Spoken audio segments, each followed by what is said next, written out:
A 17-year-old kid. In a school uniform. Playing a Gibson SG.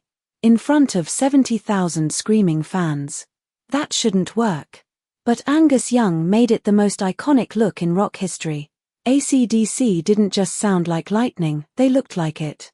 Today we're breaking down every piece of the AC/DC style DNA. From the schoolboy uniform to the lightning bolt. From leopard print to Marshall stacks. This is Style Breakdown. First question. Why a school uniform? Angus was 17 when AC/DC formed. His sister suggested he wear his actual school uniform on stage. For shock value. For irony. A kid playing adult music. But here's the genius, it became timeless. While other bands dated themselves with platform boots and glitter, Angus looked the same in 1975 and 2020. The uniform was a blank canvas. Eternal rebellion. Let's break down the actual garments. The cap, traditional British schoolboy, worn slightly cocked for attitude. The blazer, navy or maroon, always too small to show he'd outgrown it. The tie, Windsor knot, perfectly proper but worn with chaos. The shorts, deliberately short, showing legs, making him look younger and more outrageous. The socks, pulled high, completing the juvenile rebellion. Every piece intentional. Now Bon Scott. The original frontman. Where Angus was schoolboy rebellion, Bon was full pirate rock god. The leopard print vest became his signature, wild, sexual, dangerous. The single earring, pirate chic before pirates were chic. The denim with no shirt underneath the vest, showing tattoos, showing attitude. Bon looked like he'd just walked off a motorcycle and onto the stage. Working class Australian swagger personified. The AC/DC logo. That lightning bolt between AC and DC. Designed by Gerard Hueter in 1977. Inspired by the electrical current meaning of their name.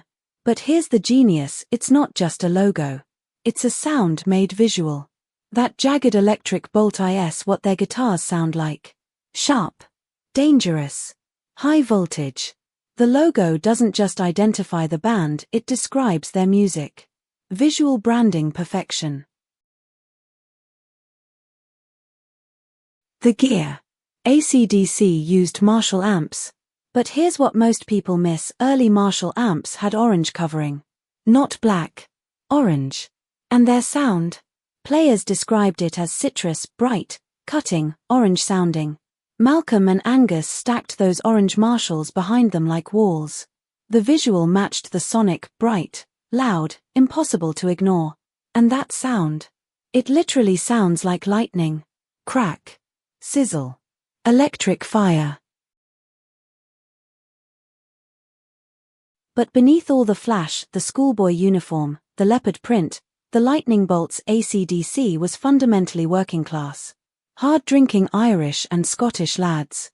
No pretension. No art school posing. Their style said, we're here to work. To rock.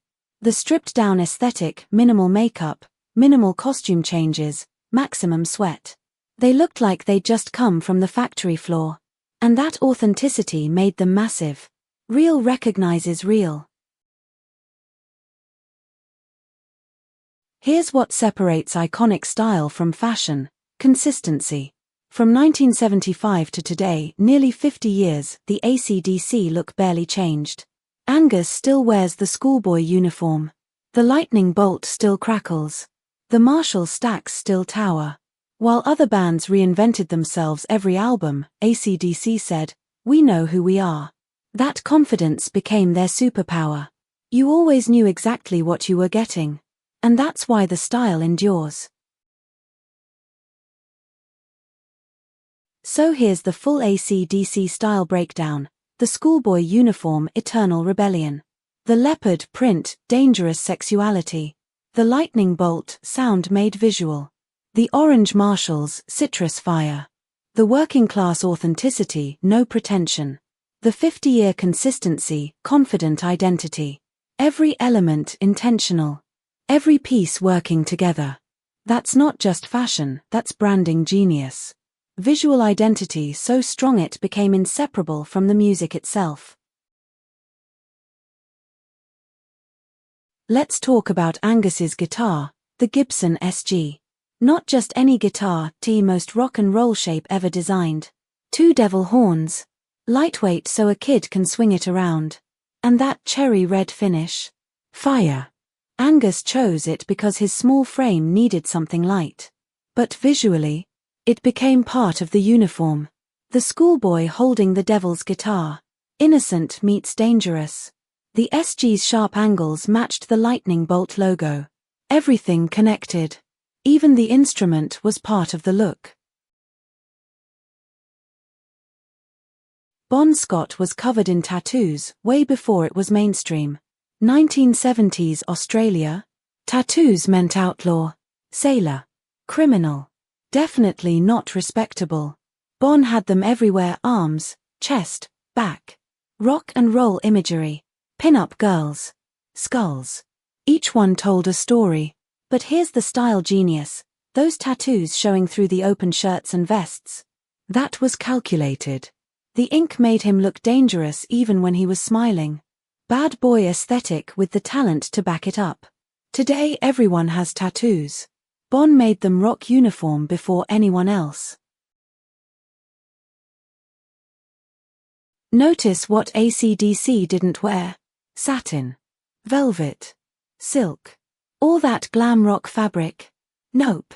AC/DC wore denim. Working man's fabric. Cheap. Durable. Gets better with wear and tear. Malcolm in denim jacket and jeans looking like he just left the factory. That wasn't a costume, that was real. While other bands dressed up, AC/DC dressed like their audience. You could afford to dress like AC/DC. You couldn't afford to dress like Elton John. That accessibility was part of the appeal. We're not rock stars, we're workers who happen to rock. AC/DC concerts ended with everyone soaked. Not staged, real sweat from real effort. Angus would lose pounds per show running around in that wool uniform. Bon would be drenched through the leopard print. And they showed it. No costume changes. No toweling off for TV. The sweat was proof of work. Other bands looked fresh at the end. AC/DC looked destroyed. And audiences loved it because it was honest. You could see the effort. The performance wasn't effortless, it was exhausting. And that made it real. Look at AC/DC's hair in the 70s. Long, because it was the era. But notice what it wasn't: feathered, permed, blow-dried, styled into submission. Angus's hair was straight and chaotic under that cap. Bon's was wild and natural. Malcolm's was basic long. No product. No styling. Just hair. While David Bowie was doing elaborate dye jobs and Robert Plant was achieving impossible volume, AC/DC's hair looked like they'd just gotten off shift. Even their hair rejected rock star pretension. Simple. Real. Unstudied. The anti-glam. Let's address it. Angus performing in short pants as a grown man. 1970s Australia? That was weird. Men didn't wear shorts on stage, especially not school uniform shorts. But here's the genius. Those shorts made Angus look younger and smaller, which made his guitar heroics seem more impressive. Little kid shredding like a demon. The cognitive dissonance was intentional. Plus, practical for all that running around. The shorts were controversial, slightly uncomfortable to watch, and absolutely brilliant for the character. Commitment to the bit. Notice Angus's socks. They stay up. How? Sock garters, elastic bands around the calf holding them in place. Authentic 1950s schoolboy detail that most people miss. But that's the commitment. Angus didn't just throw on a jacket and tie. He researched what an actual 1950s Australian schoolboy would wear. The garters. The specific tie knot. The exact shorts length. The cap angle. Every detail period accurate. That's why the costume works. It's not a costume. It's a perfectly researched historical outfit worn in completely wrong context. Detail makes it real. Bon Scott wore rings. Lots of them. Thick silver rings on multiple fingers. 1970s masculine jewelry before it was mainstream. Not delicate, heavy metal literally. Skull rings. Celtic designs. Each one had weight. Those rings said, "I'm dangerous but artistic." They caught light during performance. They showed in every hand gesture. And when Bon grabbed the microphone, those rings were right there in frame. Jewelry as weapon. Ornament as threat. The rings completed the pirate biker rebel aesthetic. Small detail that made huge impact. AC/DC's movement was part of the style. Angus's duck walk, stolen from Chuck Berry but owned completely. That spastic jumping and running looked uncontrolled but was actually choreographed chaos. Bon's swagger, hips forward, chest out, pure sexual confidence. Malcolm's planted stance, unmovable rhythm machine. Their bodies became instruments. The way they moved was as recognizable as the clothes they wore. Physical vocabulary that matched the music. You could watch them with sound off and know exactly what band this was. Look at AC/DC photos from any era. Same poses every time. Angus bent over mid-solo. Bon leaning into camera with that smirk. Malcolm legs apart playing rhythm. They found their angles and stuck with them. Consistency created brand recognition. You could spot an AC/DC photo instantly because the composition was always similar. Wide stance. Direct camera contact. No artsy angles or moody shadows. Straight-on honesty.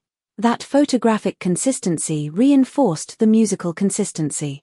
Everything aligned. While other rockers wore platform heels or fancy boots, AC/DC wore work boots. Practical. Durable. No heel. Good grip for running around stage. Angus in schoolboy shoes, actual leather school shoes with rubber soles. Bon in motorcycle boots, functional not fashionable. Even their feet rejected glam. The boots said, "We're here to work, not pose." They needed footwear that could handle the physical demands of their shows. Fashion took backseat to function. But that choice became fashion. Practical as style statement. AC/DC album covers are instantly recognizable. Why? Same visual language every time. Bold, simple typography. High contrast images. Usually band members in their signature looks. No elaborate artwork or conceptual designs. The back in black cover. Just black with text. Minimalist genius. The consistency across albums created a visual brand as strong as the sonic brand. You could spot an AC/DC album from across the record store. That unified design approach extended the clothing choices into every aspect of presentation. Total brand coherence. Thousands of bands tried to copy the AC/DC look. Put on a schoolboy uniform. Wore leopard print. Stacked Marshall amps. But none of them worked the same way. Why? Because AC/DC's style wasn't just clothing, it was authentic to who they were. Working-class Australians who meant every element. When others copied it, it looked like a costume. When AC/DC wore it, it looked like them. That's the ultimate style lesson. You can't fake authenticity. The look only works when it's real. Everything else is just clothes. 2024. Angus is still wearing that schoolboy uniform. 70 years old running around in shorts and blazer. That's 50 years of the same look. The uniform outlasted Bon Scott, survived lineup changes, crossed generations. Why? Because it became bigger than fashion. It became symbol. The lightning bolt still crackles. The Marshalls still stack orange. The working class authenticity still resonates. While fashion moved through punk, grunge, nu metal, trap, the AC/DC look never budged. That's not stubbornness, that's identity. When your style is your DNA, trends can't touch you. That's Style Breakdown.